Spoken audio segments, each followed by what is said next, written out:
All right, it's time to bring Russ Pitts on the line. He's the president of TakeThis.com. He founded Take This 5 years ago. Hello, Russ. It's great to see you again. You haven't changed a bit.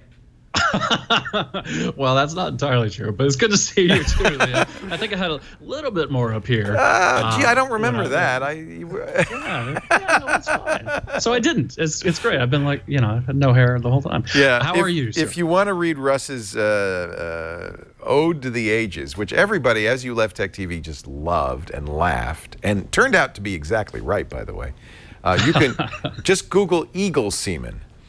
And it's all there. It's in book form now, available at Amazon.com. What? Oh yeah, I wrote my entire time at Tech TV up to leaving. Oh, you have a memoir. Oh, I do. Oh, that's lovely. It's called, in fact, Eagle Semen. Can we say that on this show? Is that? Oh, we can say anything we want. But John is going to come over and slap me on the head. So tell me what Take This is, and why. And look, Tom Merritt wrote the foreword. Tom Merritt wrote the foreword. Yeah. Why did you found Take This? After leaving Tech TV, I worked in theater, went back to the professional theater for a while, and then got into technology and video game journalism as a writer and website editor. After about 10 years of that, I had gotten to know so many people that I knew a lot of different types of people, and then we started to lose some of those friends. In fact, my wife was a editor at the time too, and we realized about 2012 we realized that we were losing people to depression, and these were people that we didn't know were dealing with anything. We didn't know that they were dealing with depression or that they were having trouble in their lives. And just one day they're there, and the next day they're not, and it's kind of shocking. And you ask yourself, when something like that happens, you ask yourself, what could I have done, right? Like if I knew this friend of mine was struggling, what would I have wanted to say to them to keep them from hurting themselves? And we asked a lot of friends if there was a need for an organization dealing with this problem of depression and anxiety in technology and gaming space, and the answer was unanimously, yeah, absolutely. So our answer was Take This. If we could have said one thing to these friends of ours that we had lost, it would have been, you're not alone. There are people who deal with these things. It's normal.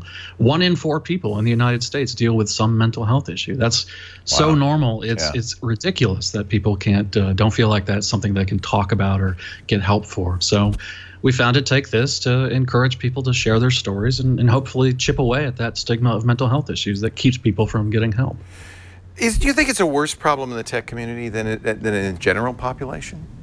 I do. We say that 1 in 4 statistic comes from Harvard Health. Right. We have anecdotal evidence that suggests that in the tech community, it's as high as 1 in 2, or 50%. That sounds very correct. It's been your experience. I mean, we know there are a lot of high-profile suicides we know of, people like Aaron Schwartz. But why is it, do you think, that the tech community? Is it that you think that sometimes people are drawn to computers because they don't have to deal with people so much? I think that's partially true. But Russ, what do you think? Absolutely. Yeah, there's it becomes an interesting sort of salve or an interface to communities that can be difficult for people to deal with. They have that technological interface, and technology is a little bit more binary, a little easier to understand. It's also, I think this has changed since I got into technology when the Apple was coming out, Apple II was coming out, and it was really geeks and nerds and in clubs. But what happened when the internet became widespread? I think a lot of people gravitated toward technology because it was a way to be social and be in a community, but you didn't have to step outside of your comfort zone. You could find a community that you were comfortable with, and often you literally didn't have to step outside of your home.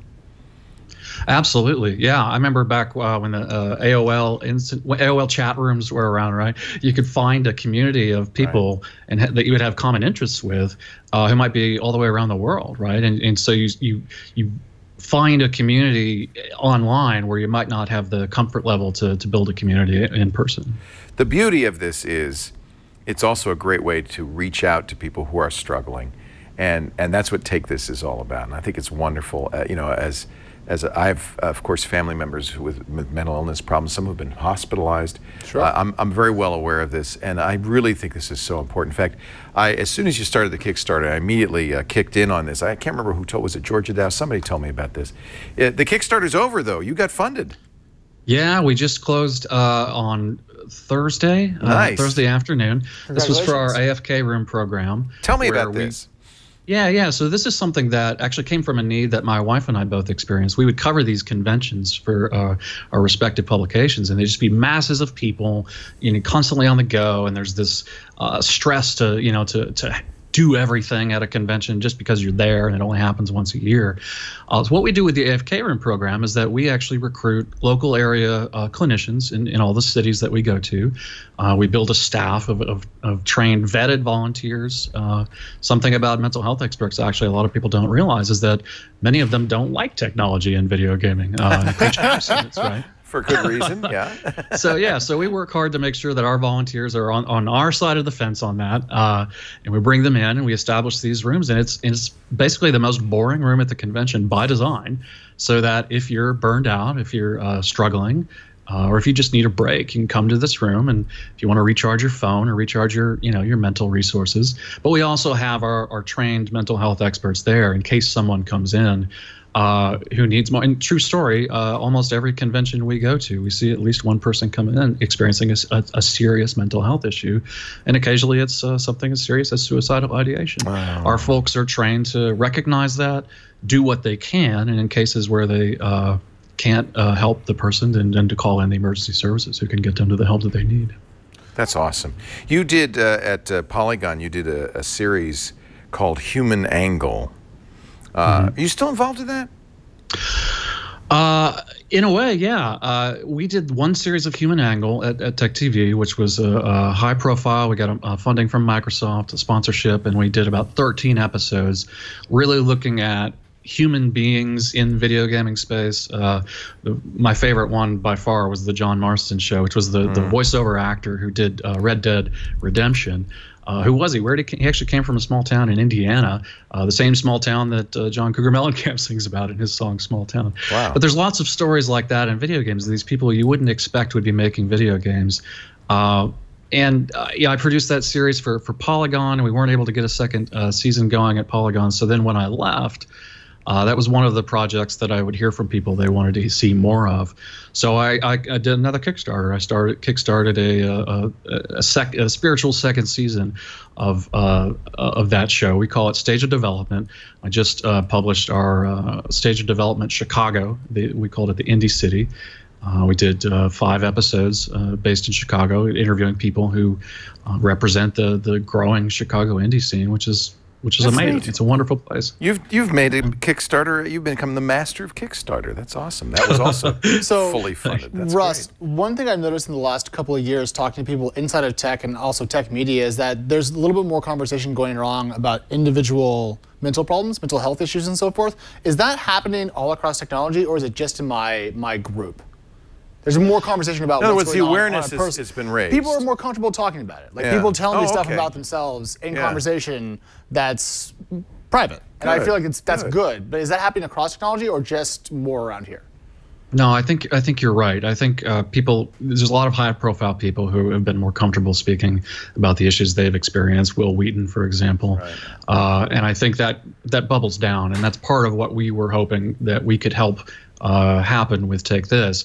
In fact, I'm in that boat myself. Leo mentioned my time at Tech TV. At the time, I was dealing with depression, and I had no idea. You seem so happy-go-lucky and funny and smart, and little did I know, right?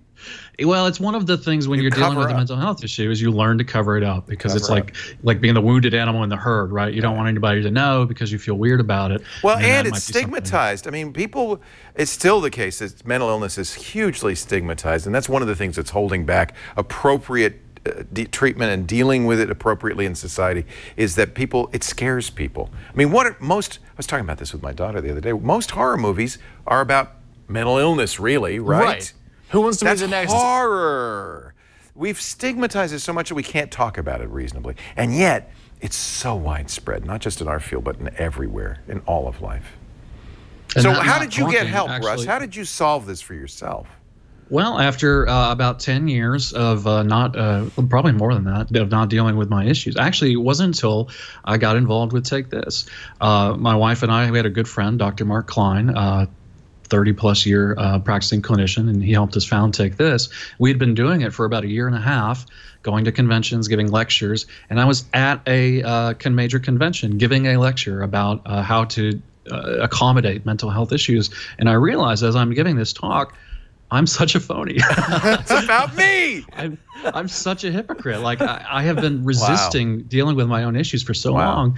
And so I got home and I talked to my doctor, and she recommended some treatment, and I started seeing a therapist. And from there, it's just been up and up. Good. I'm really happy to hear that for you personally. And I'm thrilled that you got funded, that we're going to have these AFK, away from keyboard rooms. Where are we going to see these first? So we're at all 4 of the major PAX, the Penny Arcade Expo conventions around the world, Highly Seattle, appropriate. Boston. Yeah.